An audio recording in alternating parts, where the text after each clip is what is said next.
Imagine waking up one morning and finding out that the leader of the most powerful country on Earth is sitting down with a rival superpower, and on the table is a decision about whether your country gets the weapons it needs to survive.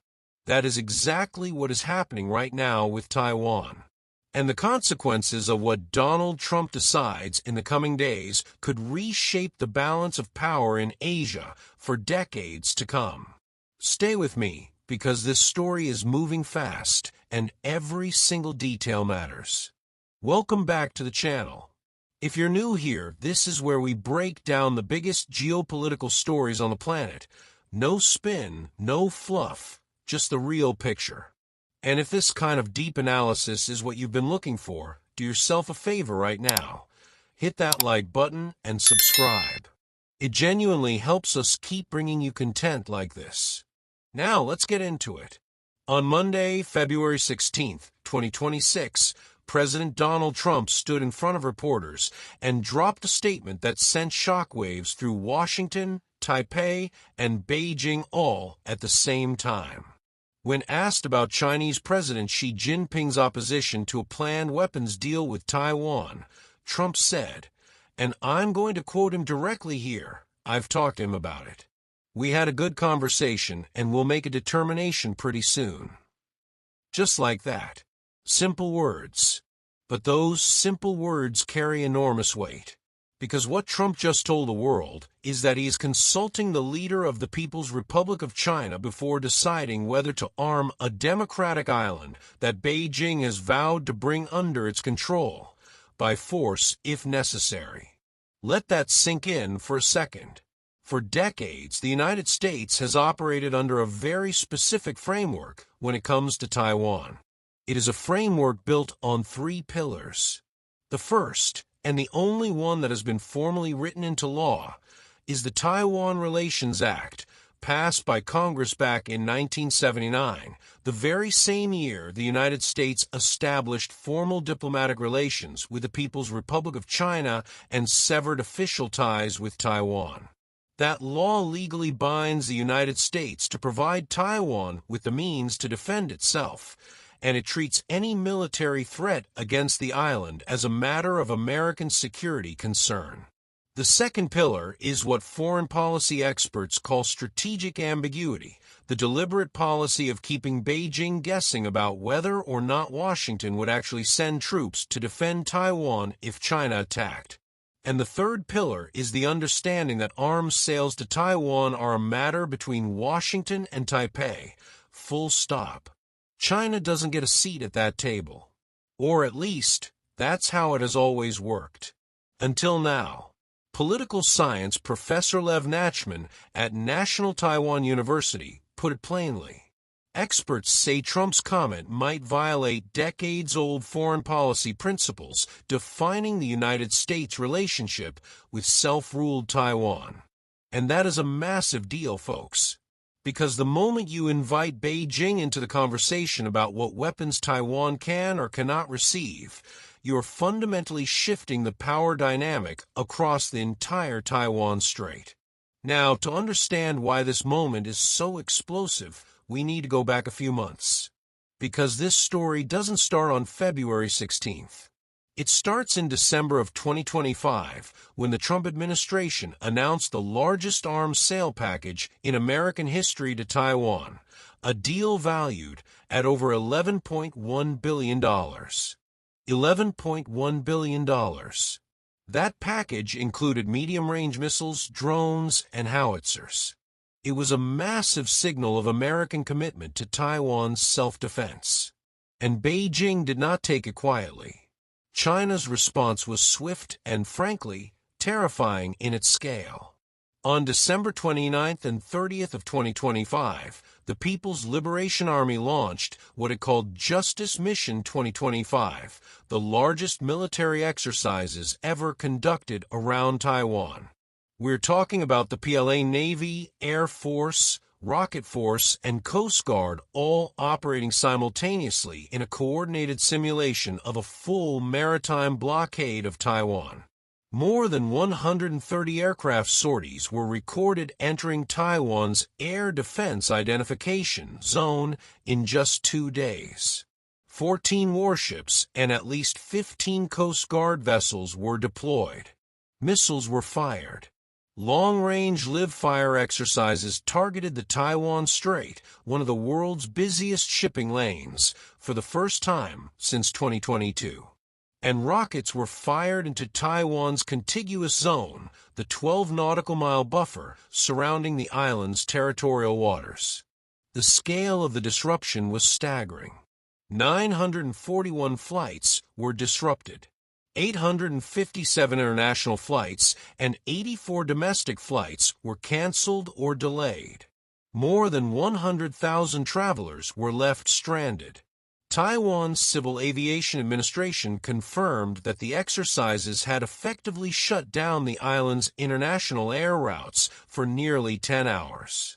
Military analysts described it as a quasi-blockade, a dry run for what a real blockade of Taiwan's key ports and airspace might look like. Chinese state media describe the drill's goals as, quote, sealing internally and blocking externally. In plain language, cut Taiwan off from the world and keep outside forces, specifically the American military, from intervening. Now, here is the part that really gets analysts worried. Those drills went further than any Chinese exercise before them. For the first time, PLA vessels entered Taiwan's contiguous zone in significant numbers. Taiwan's Ministry of National Defense confirmed that at least 10 of 27 missiles fired on the second day of exercises landed inside the 24 nautical mile contiguous zone. That is not just muscle flexing. That is China physically testing and erasing the buffer zone that has underpinned a fragile peace across the Taiwan Strait for decades. Is pushing new boundaries, normalizing new boundaries. And once those boundaries are normalized, walking them back becomes nearly impossible. Think about what that means strategically. Every time China conducts one of these exercises and the world moves on, the new normal shifts a little further in Beijing's favor. What was once unthinkable becomes routine. What was once routine becomes the baseline. And the baseline keeps moving closer to Taiwan's coast. The drills began, by the way, exactly 11 days after the United States announced that $11.1 billion weapons package. The timing was not a coincidence. Beijing was sending a message, loud and clear. So fast forward to February 4th, 2026. Trump and Xi have their first major phone call of the year.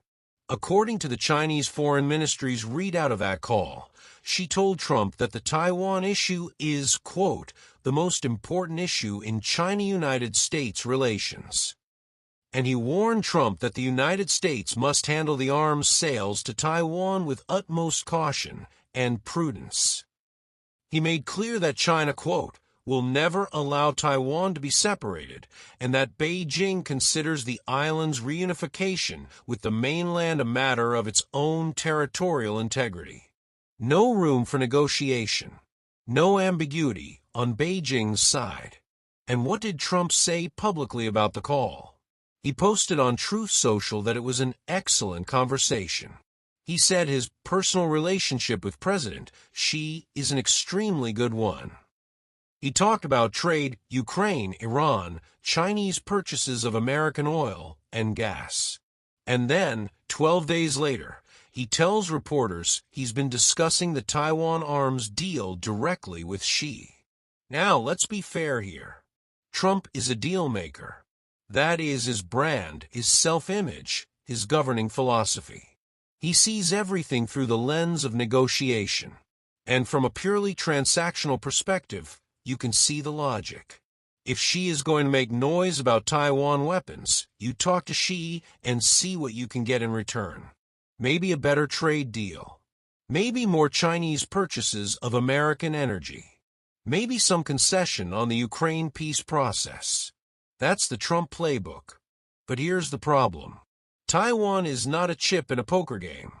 Taiwan is a democracy of 23 million people who have built their own government, their own institutions, their own identity over decades. Taiwan's President Lai Ching-te was direct about this point. He said the United States does not need to, quote, frame Taiwan as a bargaining chip in any discussions with China. And Lai went further, warning that if Beijing successfully attacks and seizes Taiwan, other countries in the region would simply become China's next targets. Taiwan's Deputy Foreign Minister Chun Ming-chi tried to project calm after the Trump-Xi phone call. He said, "We don't worry too much about this whole telephone communication. We believe that Taiwan-United States relations are rock solid." And that may well be true on paper. But the optics of Trump discussing Taiwan's weapons with Xi are deeply unsettling to people in Taipei, people who go to sleep every night knowing that 90 Chinese warships and Coast Guard vessels were recently operating in the waters around their island. And Taiwan has been doing everything right by Washington standards. Everything. Taiwanese semiconductor giant TSMC pledged approximately $100 billion for new chip fabrication plants in Arizona. Under a deal announced by the United States Department of Commerce in January 2026, Taiwan's technology and semiconductor companies committed to at least $250 billion in new direct investment in American manufacturing. The Taiwanese government threw in another $250 billion in credit guarantees for smaller supply chain firms building plants in the United States.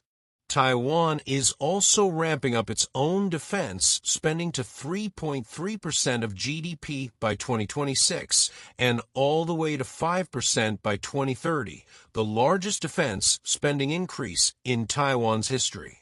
The country is restructuring its entire military around an all-out defense concept, investing in asymmetric warfare capabilities, building indigenous defense industries.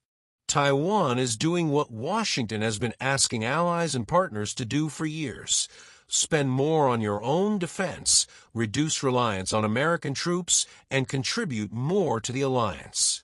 And yet, right at the moment when Taiwan needs America most, the question of whether it gets the weapons it needs is being run through Beijing. Now, let's talk about what China actually wants here. Because Beijing's position on Taiwan has never changed, not in any meaningful way. The Chinese Communist Party has never governed Taiwan, not for a single day. The island has operated as a self-governing democracy since 1949. But in Beijing's world, that's irrelevant. The CCP considers Taiwan a breakaway province that must be reunified with the mainland, peacefully if possible, by force if necessary. And the window for peaceful reunification, in Beijing's calculus, is closing. Taiwan's population is increasingly identifying as Taiwanese rather than Chinese. Support for formal independence has been growing for decades. China's military build-out has been extraordinary. The People's Liberation Army is now the world's largest military in terms of active duty personnel. Its naval expansion has been breathtaking. The PLA Navy has commissioned more warships in the past decade than many countries have in their entire fleets. Its rocket force fields ballistic missiles specifically designed to sink American aircraft carriers. Its air force operates advanced stealth fighters. And it has been running blockade simulations around Taiwan with increasing frequency and sophistication since 2022.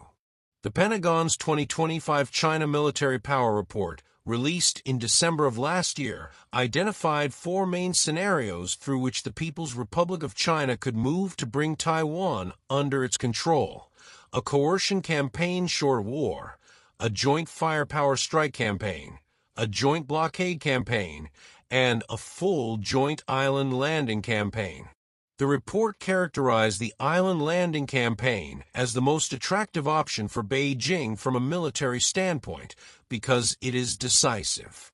It ends the question: The report also said that PLA developments in 2024 pose a significant and growing threat to the United States, Taiwan, and other nations across the Indo-Pacific. And here's the thing about a blockade: that is the scenario that keeps analysts up at night more than an outright invasion. An invasion is dramatic. It's obvious. It triggers an immediate response. But a blockade? A blockade is slow. It's grinding. It squeezes. It tests the resolve of the international community day by day. Can you maintain a coalition that is willing to break a blockade if it takes weeks? Months? Do the American people have the stomach for a prolonged confrontation with a nuclear-armed China to protect an island that many Americans couldn't find on a map? A blockade forces everyone to answer those questions in real time, under pressure, with global supply chains and financial markets going haywire. Taiwan produces approximately 90% of the world's most advanced semiconductor chips. Not 50%, not 70%, 90%. The chips that go into your smartphone, your laptop, your car, the military systems of every NATO country, artificial intelligence servers running the global economy. Almost all of it runs through factories on that island.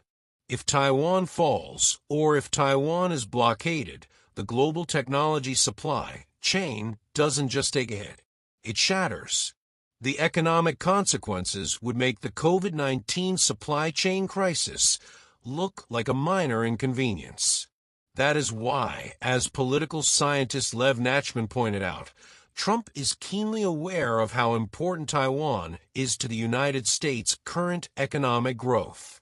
And that awareness cuts both ways. It gives America a powerful reason to defend Taiwan. But it also gives Beijing enormous leverage, because any confrontation over Taiwan will cause serious economic pain for America too. Japan is watching all of this with extreme anxiety. Japanese Prime Minister Sanai Takaichi made headlines in December of 2025 when she suggested publicly that Japan would provide military assistance to Taiwan if Beijing attacked. China immediately demanded she retract the statement and apologize. She didn't. The message from Tokyo is that a Chinese takeover of Taiwan would represent a survival-threatening situation for Japan, not just strategically, but existentially.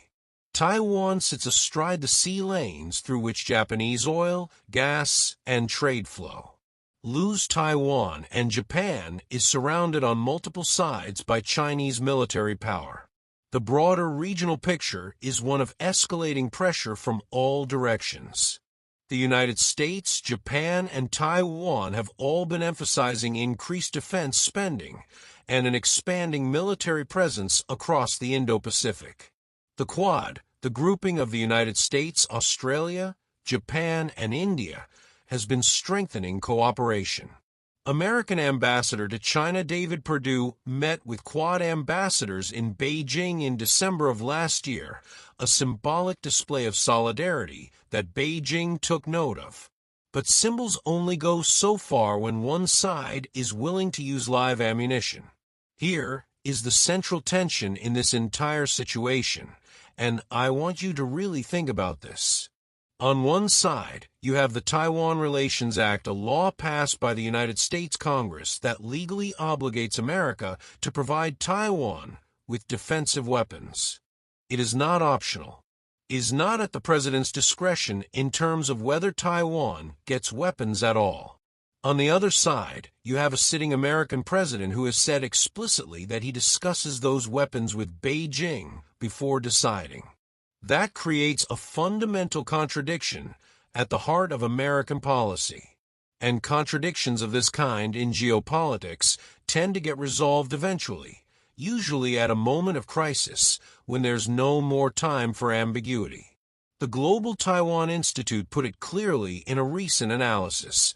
The Trump administration, through its behavior, has amplified and compounded the strategic ambiguity that has defined American Taiwan policy for decades.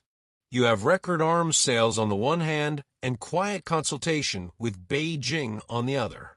You have the Taiwan Assurance Implementation Act signed into law, requiring the State Department to regularly review the U.S.-Taiwan relationship, and simultaneously, you have Trump telling reporters he's talking to Xi about the weapons. These are not easily reconcilable positions, and Taiwan has to navigate between them. What happens next? That is the question everyone in the region is asking right now. Trump has said a decision is coming pretty soon. That could mean days. It could mean weeks. Meanwhile, China's military remains on high alert. The PLA's Eastern Theater Command issued a statement after Justice Mission 2025 declaring that it would, quote, remain on high alert at all times, keep strengthening combat readiness, and resolutely thwart the attempts of Taiwan independent separatists and external intervention. That is not the language of a country ready to stand down. Trump is also expected to visit China at some point in 2026, a trip that was already under discussion before the arms sale controversy exploded. Analysts at the South China Morning Post have noted that the record arms deal has made it far less likely that Beijing will offer the kind of concessions or deliverables that Trump wants from a face-to-face meeting with Xi. The two issues are now entangled in ways that make both harder to resolve. And Taiwan's President Lai continues to walk a razor's edge. He is trying to reassure his own people that American backing is solid. He is trying to avoid provoking Beijing into another military response. He is trying to build Taiwan's own defenses fast enough to matter. And he is doing all of this while watching the American president discuss his country's weapons in phone calls with the man who has vowed never to allow Taiwan to remain separate. This is one of the most consequential foreign policy puzzles of our time. Not because war is inevitable. Most serious analysts believe China is not ready for the costs of outright military action and would prefer to achieve its goals through pressure, coercion, and economic leverage. But the risk of miscalculation is real. When boundaries are constantly being tested, when strategic ambiguity deepens rather than resolves, when both sides are sending mixed signals, that is exactly the kind of environment in which things go wrong.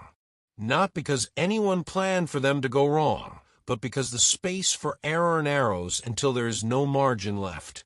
What we are watching right now is the United States trying to manage two things simultaneously: its deep economic relationship with China and its legal and strategic commitment to Taiwan's defense. For decades, those two things could coexist in tension without forcing a resolution. But the world is changing. China's military power is growing. Taiwan's strategic importance is growing. And the patience of all parties for prolonged ambiguity is shrinking. Trump's decision, whatever it turns out to be, will not just affect Taiwan. It will be read by every country in Asia as a signal about what American commitments are actually worth. It will be read by Beijing as a data point in its ongoing calculation about whether the costs of confrontation with the United States are manageable. And it will be read by the 23 million people of Taiwan as an answer to the most important question they face: is America with us? That answer is coming soon, whether we're ready for it or not. If this video gave you something to think about, hit that like button right now. It takes 2 seconds, and it makes a massive difference for this channel. And if you want to be here when we cover the next development in this story, because trust me, there will be more, hit subscribe and turn on notifications so you don't miss a thing. We will be watching this one very closely. Thanks for being here. See you in the next one.